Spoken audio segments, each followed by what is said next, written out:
बिस्मिल्लाहिर्रहमानिर्रहीम। My dear well wisher, Saifur Rahman का सलाम। आज 3 अहम खबरें मिली हैं जो आपके नज़र कर रहा हूँ। एक तो पीएमएस मिनिस्ट्रियल कोटा के हवाले से कि उनकी कुछ सीटें कंफर्म हुई हैं कि ये 18 सीट्स हैं, और एडमन 3 ने एडमन 2 से SNGD से डिटेल्स मांगी हैं। डिटेल्स उन्होंने प्रोवाइड की हैं, तो इसका मतलब है ये कुछ काम हो रहा है। तो आप लोग मेहनत करें। 1 माह के अंदर मुझे उम्मीद है कि इसकी एडवर्टाइजमेंट आ जाएगी। और ये इम्तिहान बहुत आसान है, अगर आप थोड़ी सी हिम्मत करेंगे तो कामयाब हो जाएंगे।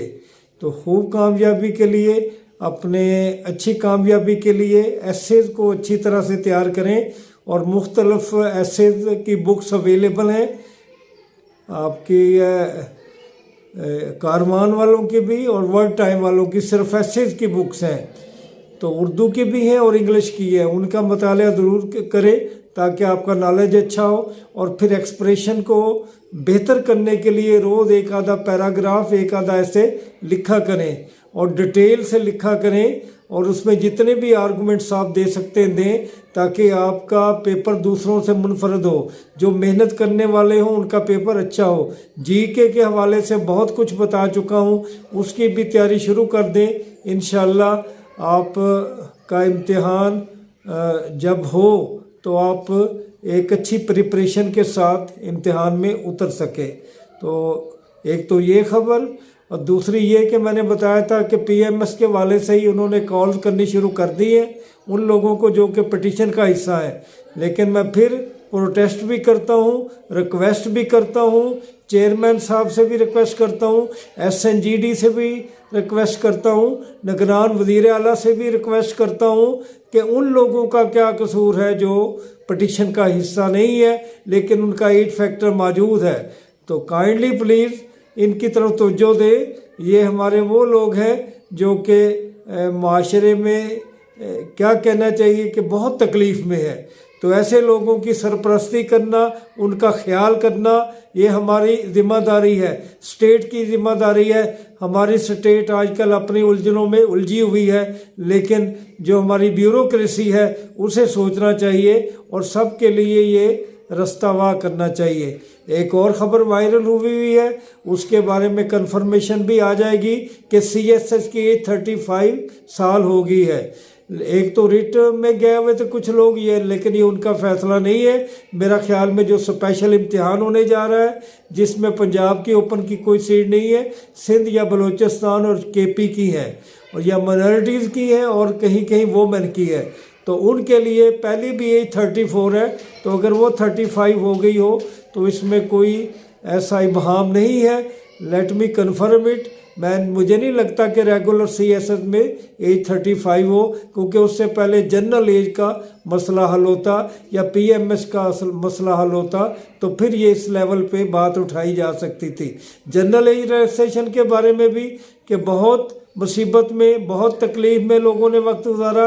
कोरोना के शिकार हुए लोग, लीक पेपर के शिकार हुए लोग, सियासी हालात के शिकार हुए लोग, माशी हालात के शिकार हुए। और इन तमाम तकलीफ़ों में गुजरने के बावजूद अगर वो ओवर एज हो गए तो उनका क्या कसूर। तो यहाँ भी रियासत को, यहाँ भी प्रोविंस को अपना रोल अदा करना चाहिए और उन लोगों का ख्याल करना चाहिए जो कि जिनका कोई कसूर नहीं है। अगर रियासत माँ है तो उसे माँ का रोल अदा करना चाहिए। इसी से ही फिर जो है मसाइल बेहतर होंगे। और मेरे वेल विशर जो डिस्ट्रिक्ट लोकल गवर्नमेंट के हवाले से पूछते हैं उनके बारे में बताऊंगा कि मैं कॉन्स्टेंटली इन टच हूँ। वहाँ कुछ एक्टिविटीज़ चल रही हैं और इंशाल्लाह वो लोग अच्छी खबरें सुनेंगे। उम्मीद है 2 हफ्तों में सुनेंगे, क्योंकि ये मामला PPSC ने करने हैं, तो उनको इसमें कोई प्रॉब्लम नहीं आएगी कि इलेक्शन हो रहे हैं या इलेक्शन नहीं हो रहे।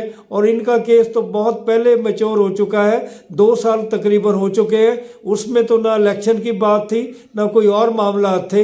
ये उनका एक जेन्युइन केस है और वो भी बेचारे मुसीबत में पड़े हुए हैं। तो मैं भी PPSC سے کہوں گا کہ انہوں نے ایک آبجیکشن لگایا تھا، اس کا جواب آ گیا ہے، تو اب یہ لوگ کیوں نہیں اس پروسیس کو بڑھا رہے؟ مجھے امید ہے کہ وہ پروسیس کو بڑھائیں گے۔ ماہ رمضان کا جہاں تک تعلق ہے، میرے ویل وشر کو مبارک ہو کہ کل امید ہے پہلا روزہ ہوگا، اور پہلا روزہ جو ہے انشاءاللہ ہمارے لیے اچھا پیغام لائے گا، رحمتوں کا پیغام لائے گا۔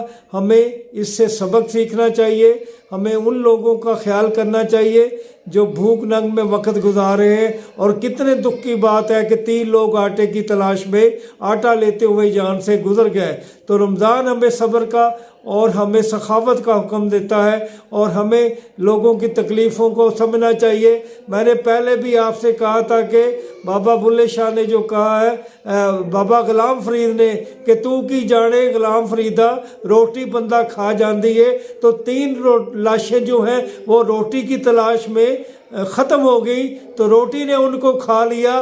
تو میں نہیں چاہتا کہ اللہ تعالیٰ چاہتا ہوں کہ اسٹیٹ ہماری ایسی ہو جسے روٹی کے پیچھے دھکے نہ کھانے پڑے۔ لوگ بھگدڑ میں ان لوگوں کے پاؤں کے نیچے آ کے مر گئے، کتنا افسوسناک یہ سچویشن ہے۔ اللہ تعالی ہماری اسٹیٹ پہ کرم کرے اور ہمارا نقطہ نظر تبدیل ہو، اور ہم تمام لوگوں کو ان کی ضروریات کو پورا کر سکیں۔ تو باقی my dear well wisher, educator کے حالات وہی ہیں جہاں پہلے ہم نے چھوڑے تھے۔ اگر کوئی بریکنگ نیوز ہوئی تو میں ضرور آپ سے شیئر کروں گا۔ اپ کمنگ جاب کے بارے میں پہلے بھی کہتا ہوں، اب بھی کہتا ہوں، انشاءاللہ جلد اچھی خبر ہوگی۔ اللہ تعالیٰ آپ کا حامی و ناصر ہو۔ پھر کہوں گا کہ یہ رحمتوں کا عشرہ شروع ہو گیا ہے، یہ مہینہ رمضان کا شروع ہو گیا ہے۔ اللہ تعالیٰ اس سے ہمیں سیکھنے کی توفیق فرمائے۔ اللہ تعالیٰ آپ کا حامی و ناصر ہو۔ خدا حافظ۔